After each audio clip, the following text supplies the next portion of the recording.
en voulant sauver un enfant, mais j'ai perdu le deuxième. Aujourd'hui, nous allons rencontrer Geneviève. Geneviève est une femme aimante, une épouse attentionnée et surtout une mère. Sa vie a basculé lors d'une journée d'été qui semblait ordinaire. Ce jour-là, en quelques minutes à peine, son fils Maë, alors âgé de 2 ans, s'est noyé. Geneviève a dû trouver la force de continuer à vivre, pour elle-même, pour ses autres enfants et son mari. Certaines rencontres sont plus difficiles que d'autres, et celle-ci en fait partie. Pourtant, elle a fait le choix de nous délivrer son témoignage. À travers ces mots, vous allez découvrir l'intensité de l'amour inconditionnel d'un parent confronté à un drame. Alors accueillons son témoignage avec douceur et bienveillance, en hommage à son fils.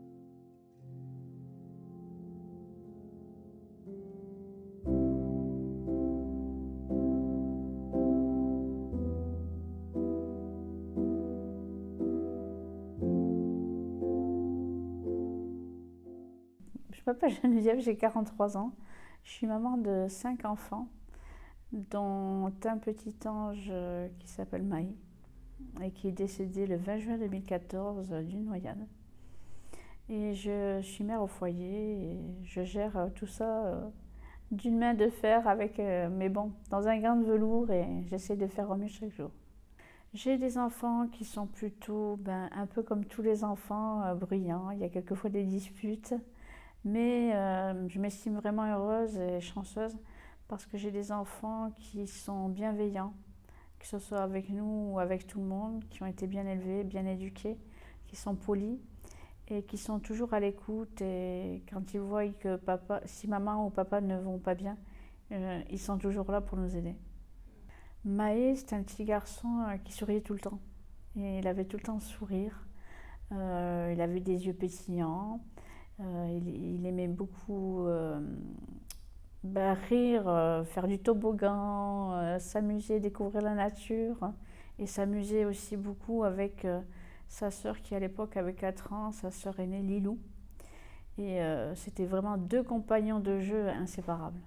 Mon plus beau souvenir avec Maë, c'est quelques temps avant sa mort, je dirais peut-être une semaine avant.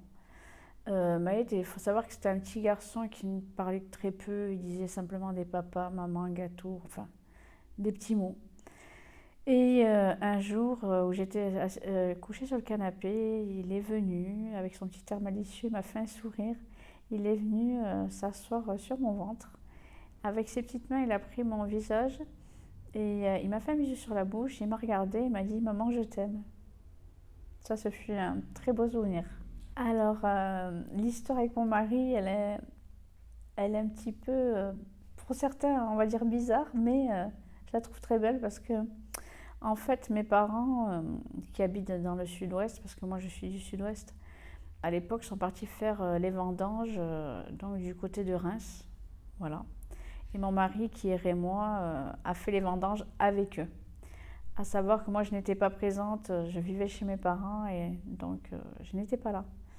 Quand mes parents sont revenus, ma mère m'a beaucoup parlé de mon futur mari. Et elle me disait que c'était vraiment quelqu'un d'incroyable, de vraiment très gentil, qui faisait beaucoup rire. Et voilà, et un jour, je me suis dit, à force que ma mère m'en parle, je me suis dit, j'aimerais bien connaître cet homme-là.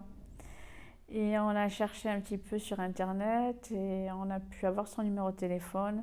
Et du coup, on a très vite communiqué tous les deux.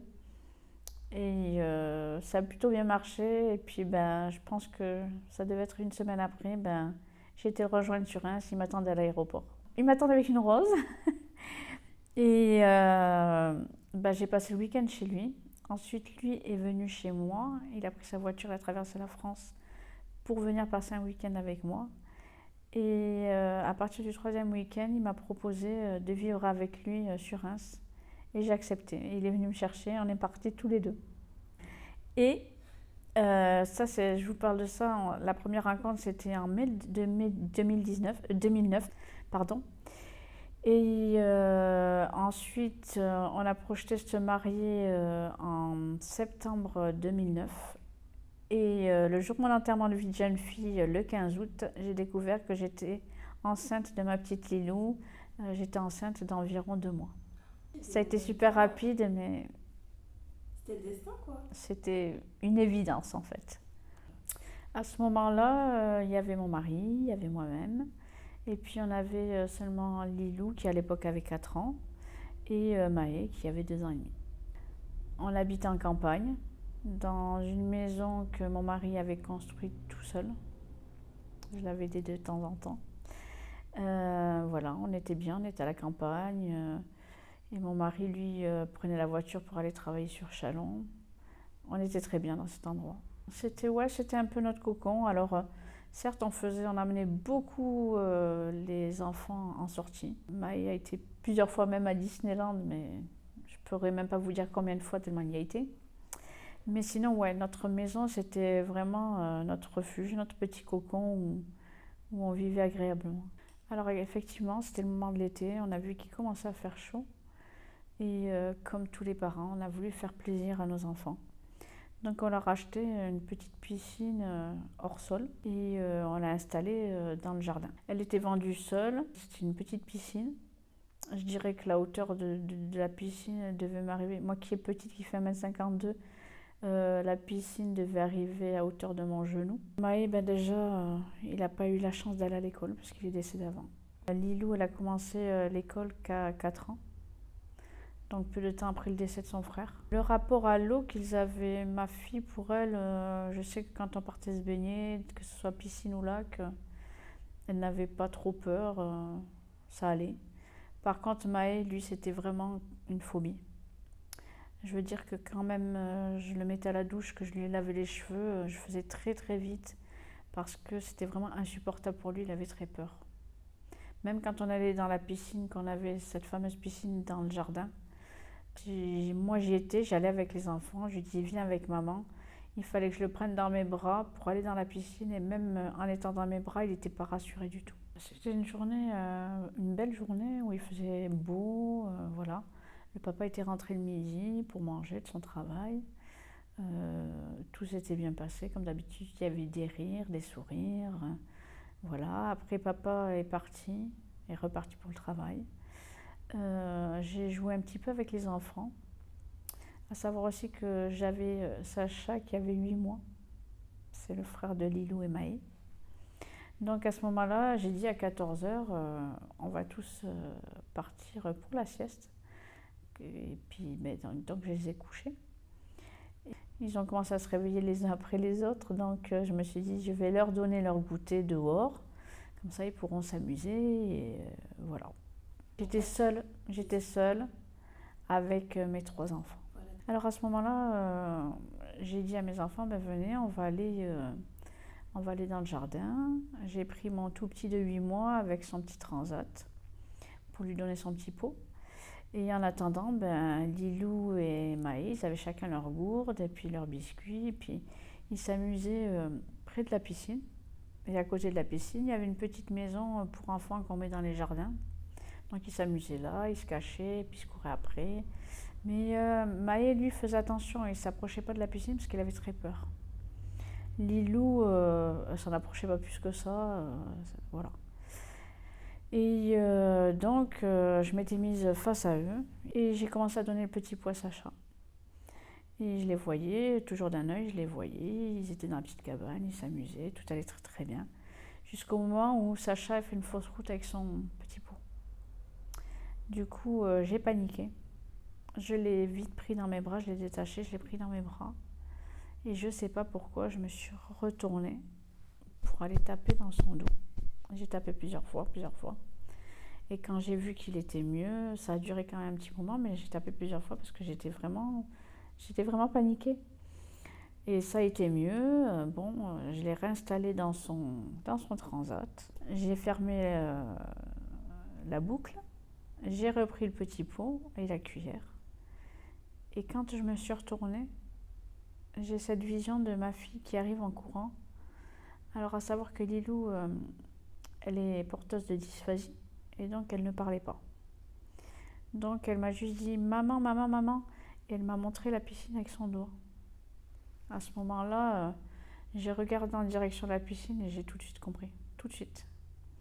J'ai lâché mon petit pot et j'ai tout lâché.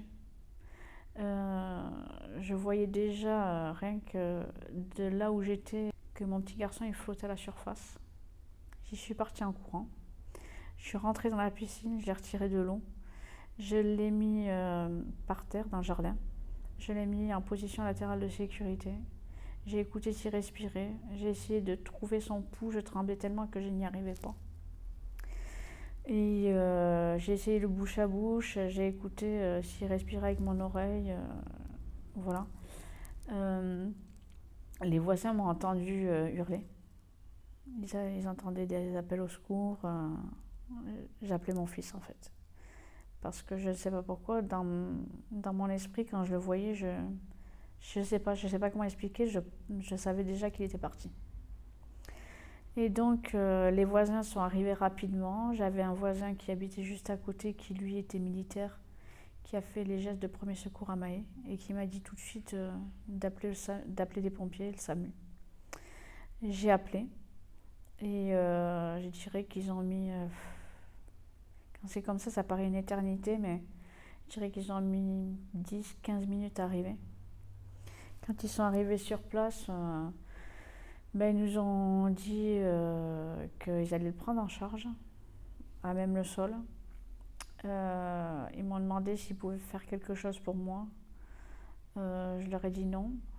J'ai juste demandé à mon voisin qui avait pris soin de Mahé, qui avait fait les gestes de premier secours, s'il pouvait prendre mes 2 enfants et les mettre chez lui à l'abri avec sa femme et s'en occuper, parce que je voulais pas qu'il m'entende crier et je voulais pas qu'il voie ça.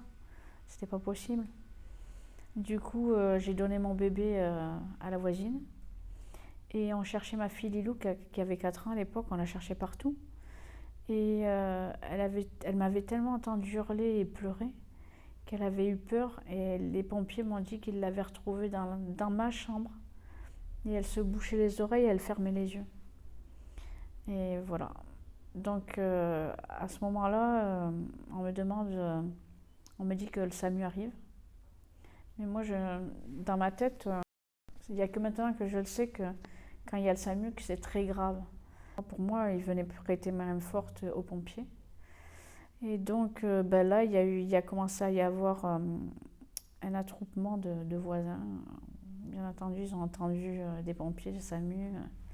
Tout le monde est arrivé. Et les pompiers ont dressé un drap tout autour de mon fils pour que personne ne puisse voir. Donc ils m'ont demandé d'attendre sur la terrasse. Alors j'ai attendu et ils m'ont demandé si j'avais un époux, j'ai dit oui. Ils m'ont demandé où est-ce qu'il était, j'ai dit qu'il était au travail. Ils m'ont dit vous voulez l'appeler ou je leur ai dit non. Je préférais que ce soit eux qui l'appellent. Donc j'ai entendu, ils l'ont appelé, ils lui ont dit monsieur, il faut que vous rentriez chez vous. Il s'est passé quelque chose de grave, mais faites attention en route. Mon mari a dû poser des questions parce que j'ai entendu le pompier qui disait on ne pourra pas vous en dire plus monsieur, mais il faut que vous rentriez tout de suite. Alors d'habitude mon mari mettait environ, je dirais 20 minutes pour rentrer en voiture jusqu'à la maison.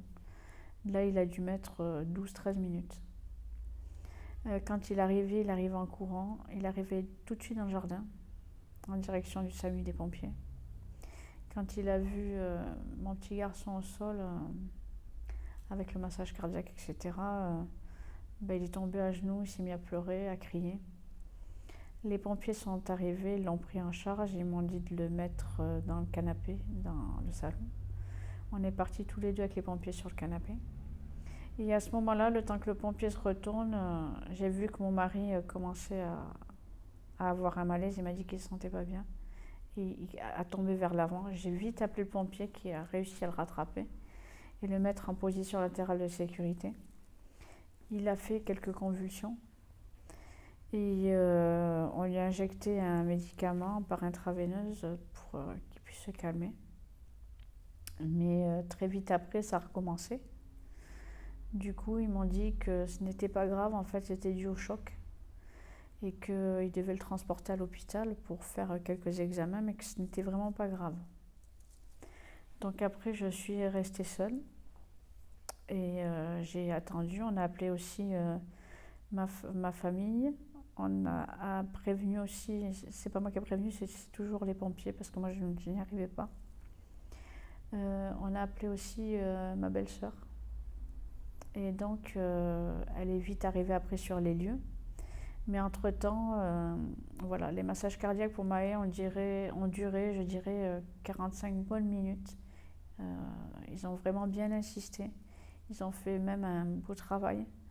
Ils sont venus me voir une première fois en me disant que le cœur était reparti. Malgré ce qu'ils m'avaient dit, il y avait un petit soupçon d'espoir, mais je sais pas, comme quand on est maman, on ressent les choses et je savais qu'il n'y aurait pas de suite en fait. Et donc voilà, ils ont continué leur massage et 45 minutes après, j'ai vu qu'ils se sont tous levés. Ils se sont tous tournés vers moi. Ils avaient un visage bizarre. Et je savais ce qu'ils allaient me dire. Et je voulais pas, et je reculais. Et là, il y a un monsieur de la gendarmerie qui était derrière moi, qui m'a dit, vous inquiétez pas, ça va aller. Et il y a le monsieur du SAMU qui est venu me voir et qui m'a dit, je suis désolée, c'est la procédure, mais je dois vous dire que votre petit garçon est décédé à 19h30. Donc là, j'ai énormément pleuré. Ça a été un gros choc pour moi.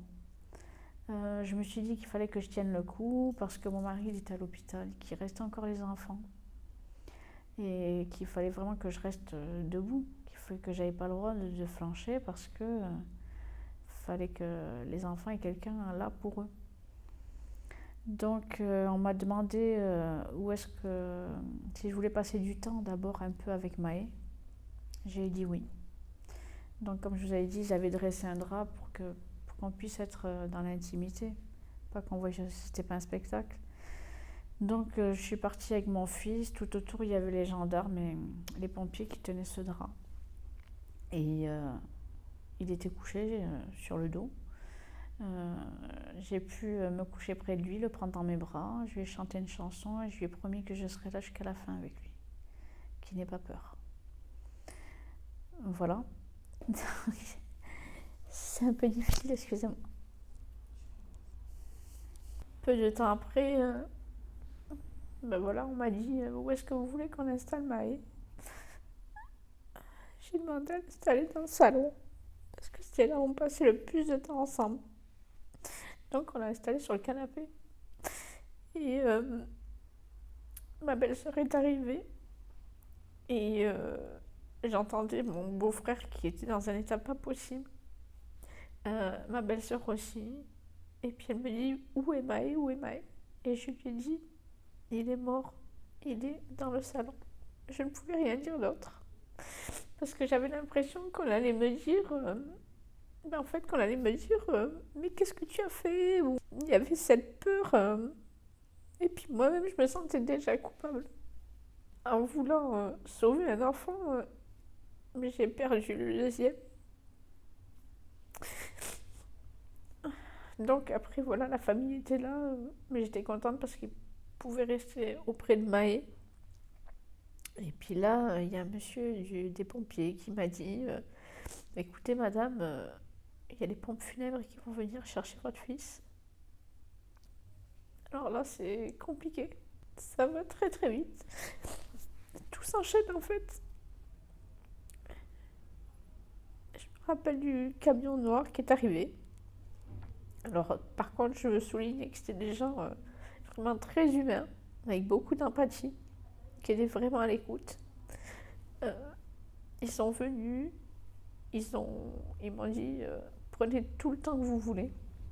Donc, ils ont pris Maë, ils l'ont mis dans ce brancard, dans ce camion réfrigéré en fait. C'est ça qui m'a fait de la peine. Parce que j'ai dit. Comme toutes les mamans un peu, j'ai dit mon petit garçon il a peur du noir, je veux pas qu'il soit enfermé. Et du coup on m'a demandé s'il avait des affaires, etc. Et il y a une chose, avec le recul je me dis c'est peut-être bête, mais non c'est pas bête. Je leur ai demandé s'il vous plaît, étant donné que les pompiers lui ont enlevé sa couche, je veux qu'on lui remette une couche. Alors que quand on est mort, bien évidemment, il n'y a plus d'accident quoi. Donc voilà, ils ont emmené Maë aux pompes funèbres et ils m'ont dit que je pouvais le voir le lendemain matin, donc j'ai dû attendre. Je suis restée avec ma belle famille ensuite. Ma belle-sœur m'a dit écoute, je vais aller, qui est donc la sœur de mon mari, elle m'a dit écoute, je vais aller voir Eddy et je vais passer la nuit avec lui, ne t'inquiète pas. Son mari à elle est resté avec moi et les enfants. Il m'a tenu compagnie et heureusement qu'il était là. Euh, le soir, on est parti dehors se promener parce qu'il savait que j'avais besoin de parler, d'évacuer. Le lendemain, mon beau-frère m'a emmené au funérarium pour que je puisse voir Maë. J'avais peur. La dame m'a poussé tout doucement par derrière, par les épaules, et elle m'a dit ne vous inquiétez pas, il est très très beau. Et je me suis approchée et je suis rentrée dans cette pièce qui est vraiment très très froide. Mais effectivement, oui, mon fils était beau. C'est pas ce qu'on pourrait croire. Des fois, dans les films, on voit que ceux qui se noient sont bleus ou sont un peu bizarres ou très blancs. Non, mon fils, il était toujours très bronzé. Il était vraiment très beau. Il n'avait rien de bleu ni de violet. On aurait cru qu'il dormait. J'ai pas ressenti de la douleur. J'ai ressenti, ouais, comme si qu'il était en paix, qu'il était paisible et qu'il dormait simplement. Ça m'a rassurée, oui. De voir qu'il n'avait pas, oui, peut-être des lèvres bleues. Et pourtant, Maë n'a eu aucun soin parce qu'ils ont estimé qu'il était jeune, mais qu'il était aussi très très beau, qu'il n'en avait pas besoin. Ben, moi, après, du coup, vu que j'étais auprès de Maë, j'avais un badge pour pouvoir rentrer nuit et jour quand je voulais. Je voyais que les jours passaient et que ben, mon mari, on ne faisait pas sortir. Et je me suis dit, il faut que je le fasse sortir parce que il faut qu'il voie son fils avant qu'il s'en aille. Parce que sinon, il m'en voudra toute sa vie et c'est normal. Donc du coup, j'ai pris la décision, j'ai demandé à mon beau-frère de m'emmener à l'hôpital. Je me souviens encore qu'il m'a emmené à l'hôpital et il m'a laissé directement avec le médecin, voilà, parce que je voulais lui parler. Déjà, il faut savoir que quand moi j'ai été voir mon mari à l'hôpital, on lui avait donné tellement de médicaments que et des fois il ne reconnaissait pas les gens. Il arrivait à peine à articuler, c'était vraiment horrible. Du coup, je suis partie voir le monsieur qui s'occupait de lui et j'ai demandé déjà pourquoi il était dans cet état. On m'a dit que c'est parce qu'on lui donnait des médicaments, des anxiolytiques, etc. et d'autres médicaments. Et du coup, je leur ai expliqué que voilà, au funérarium, on m'avait dit qu'on gardait les gens 4 jours, que pour les garder davantage, il fallait une dérogation, je crois que c'était. Et que du coup, ben, le funérarium faisait une fleur en gardant Maë 2 jours de plus. Et que ben, le papa devait voir son enfant et assister aussi aux obsèques, que c'était normal. Mais voilà, je me suis retrouvée devant un chef de service qui était très directrice en me disant bah, écoutez madame, non, parce que votre mari fait un déni du décès de votre enfant. Je lui dis je comprends qu'il fait un déni, mais il faut lui dire. Alors là, il me dit bah, écoutez, quand on lui dit, il s'évanouit et puis il commence à convulser. J'ai dit ok. Il m'a dit à savoir aussi que quand on l'a emmené de chez vous jusqu'à l'hôpital de Châlons en ambulance, il a quand même fait 2 arrêts cardiaques. Alors que mon mari est très sportif, il ne fume pas, il ne boit pas. J'ai pris conscience de tout ça. Et j'ai dit, écoutez, il faut qu'il sache. Il a le droit de savoir. Parce que moi, quand j'ai rendu visite à mon mari, avant de passer dans le bureau, mon mari me demandait, et ça c'était insoutenable. Il me regardait, il me disait ça va, je lui disais oui. Et il me disait et Maë s'amuse bien dans le jardin. J'étais horrifiée, franchement j'étais horrifiée. Je me disais, il est en train de me demander comment va son fils alors que son fils est mort. Les médecins avaient demandé à sa sœur et à mon beau-frère de faire comme si que Maë était là. Il ne faut pas dire parce que il va encore convulser. Et donc, là, je me suis mise en colère. Et j'ai dit, écoutez, monsieur, Maintenant, c'est moi sa femme, c'est moi qui vais décider pour lui. Vous allez lui dire ce qui s'est passé, je viens avec vous, et ça va se passer maintenant. Et il me dit, oui, mais s'il convulse. Je lui ai dit, monsieur, écoutez, ici on est dans un hôpital, il y a des choses pour l'aider. Il m'a dit, oui. J'ai dit, mais maintenant, on y va maintenant. Parce que je veux que mon mari voie son fils avant qu'il s'en aille, et je veux aussi qu'il participe à ses obsèques. Donc il m'a dit oui, on est parti avec lui et une infirmière dans la chambre de mon mari. Et là-bas, je me suis mise à côté de lui. Je lui ai tenu la main et j'ai fait signe avec la tête au médecin de lui dire ce qui se passait. Et là, le médecin lui prononce les mots suivants et lui dit monsieur, voilà, je vais vous expliquer pourquoi vous êtes ici. Il s'est passé quelque chose de très grave chez vous. Alors mon mari, il le regarde bizarrement et il lui dit ah bon. Il lui dit écoutez, je suis désolée, mais votre petit garçon Maë est décédé. Et là, de nouveau, mon mari retombe dans les pommes, quelques convulsions. L'infirmière arrive, elle lui donne des petites claques, il revient vite à lui. Donc là, le docteur me regarde, je lui fais. Alors là, la deuxième fois, il lui dit écoutez, monsieur, il arrive un drame chez vous, votre petit Maïd est décédé. Et là, mon mari a pris conscience. Je lui tenais la main, puis il s'est mis à pleurer. Il a dit non, pourquoi mon petit garçon?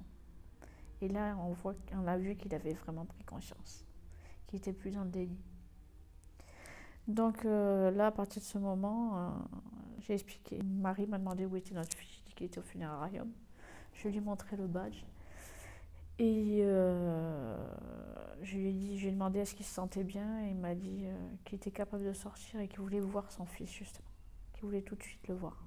On s'y est rendu ensemble. C'est mon papa qui, à l'époque, avec ma maman, avait fait le voyage depuis le sud-ouest pour venir. Et donc, ils nous ont accompagnés au funérarium. Et eux étaient dehors parce qu'ils avaient déjà été voir Maë. Ils voulaient nous laisser entre parents voir notre petit garçon. Quand on est arrivés tous les deux dans la chambre funéraire de Maë, mon mari, j'ai vu qu'il y avait une petite chaise à côté. Il regardait Maë, il est tombé à genoux devant son fils, il pleurait, il lui tenait la main, il disait mon bébé. Et moi, derrière lui, je me sentais tellement coupable. Je me disais la peine qu'il a, c'est ta faute. Du coup, après, il a voulu se relever et il me dit qu'il se sentait pas bien. Je lui ai dit vite, vite, assieds-toi. Et j'ai senti qu'il allait retomber par terre. Et j'ai vu qu'il commençait à partir vers l'avant. J'ai appelé mon père, qui est vite arrivé. On l'a mis par terre. Et à l'hôpital, on m'avait dit de lui soulever les jambes. Donc on lui a soulevé les jambes et il est très vite revenu à lui. Et puis là, on a passé un moment avec Maë. Mes parents sont ensuite rentrés. Nous, on a passé, je dirais, une bonne partie de la nuit avec lui. Puis les jours d'après encore, on a fait ça tout le temps, jusqu'au jour de son enterrement. La cérémonie de Maë, c'était dans la petite église de village. On avait décidé de le mettre ici, à savoir que j'avais dû choisir le cercueil de Maë seul. Bon, heureusement que mon papa était là. Donc j'avais dû le choisir toute seule. J'avais dû choisir aussi le caveau, son emplacement dans le cimetière. Deux choses vraiment difficiles. La cérémonie, il y avait beaucoup de gens qui habitaient le village. Des gens que des fois nous on ne connaissait même pas, mais qui nous connaissaient de vue ou simplement nous disaient des bonjours. Voilà. Ils avaient été très touchés par ce qui s'était passé. Du coup, les pompes funèbres sont arrivées. J'avais choisi pour Maë, comme il adorait Mickey,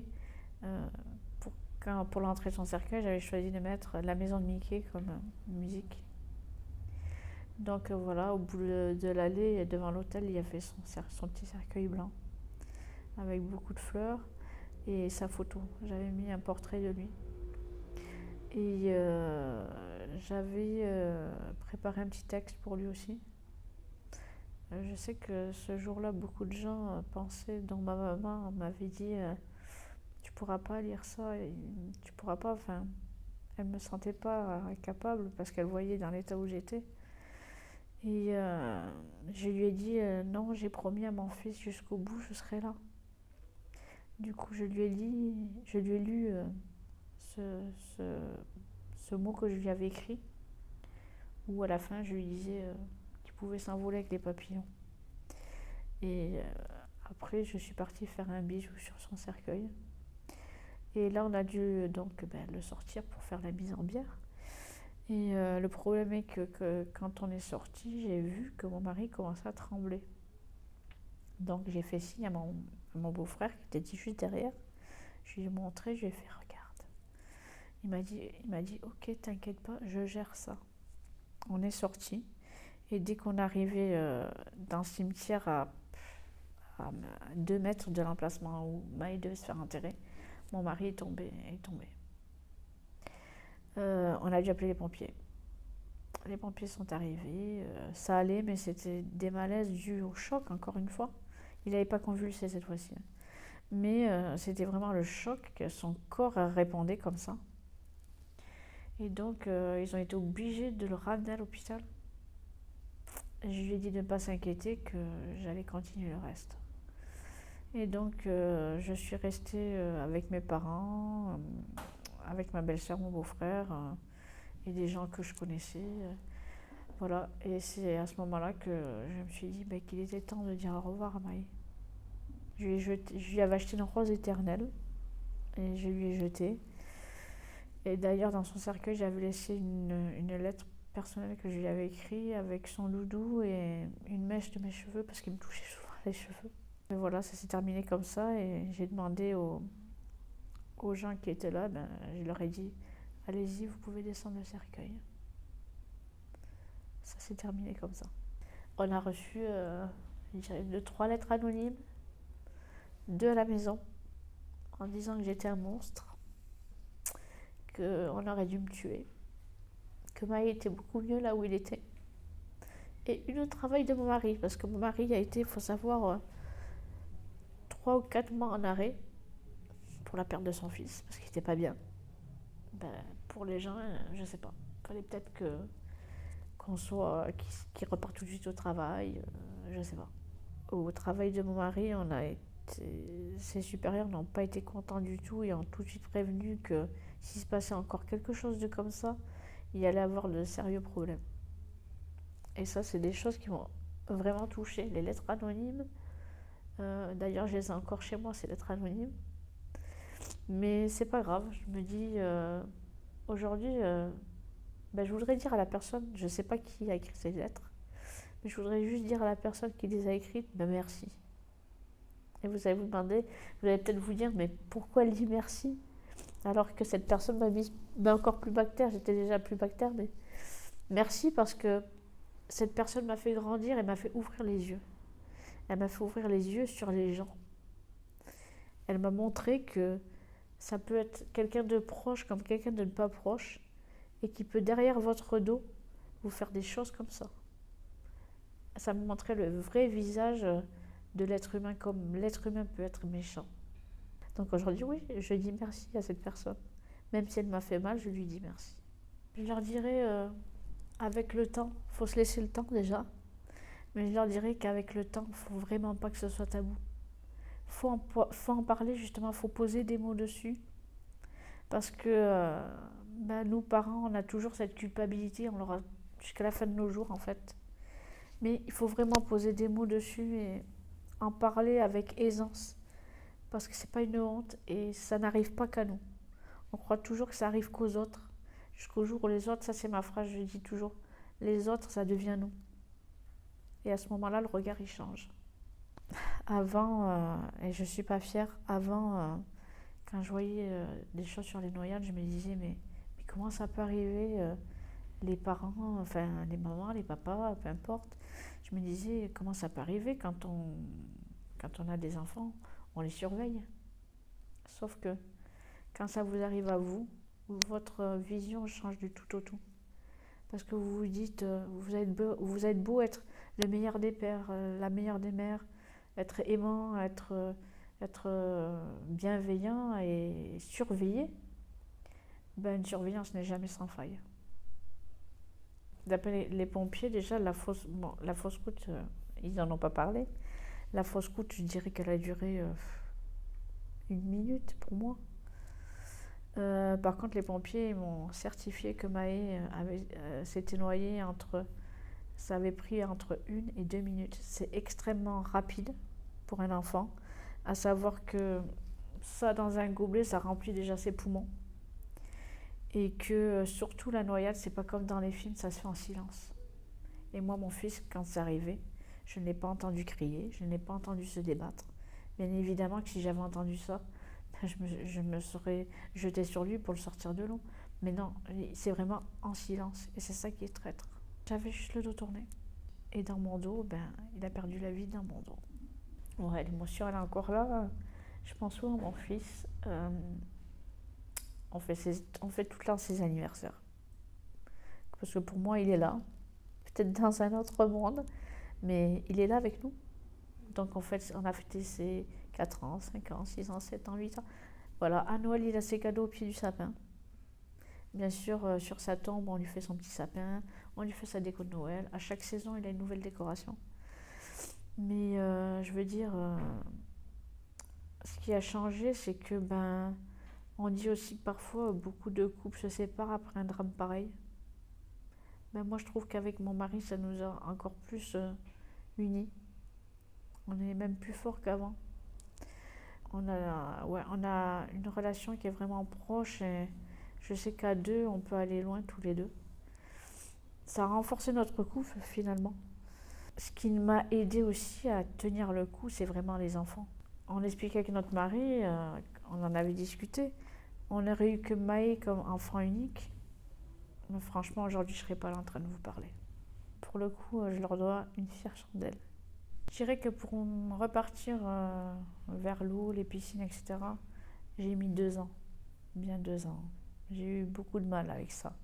Puis un jour, je me suis dit, il faut que j'arrête. Je ne peux pas empêcher mes enfants de vivre. Ils ont leur jeunesse à faire, leur vie d'enfant. Le drame qui est arrivé, c'est pas de leur faute. C'est arrivé. Et eux, il faut qu'ils continuent leur vie. Donc, je ne peux pas les empêcher de s'amuser. Du coup, j'ai commencé à repartir à l'eau, à la piscine, à la mer. C'est ce que je veux. Que Maë parle à travers moi, qu'on puisse sauver des vies. Donc, aujourd'hui, moi, je voudrais dire que la noyade ne devrait pas être quelque chose de tabou. Et qu'on devrait lever le voile sur ça. Ne pas avoir honte. En parler.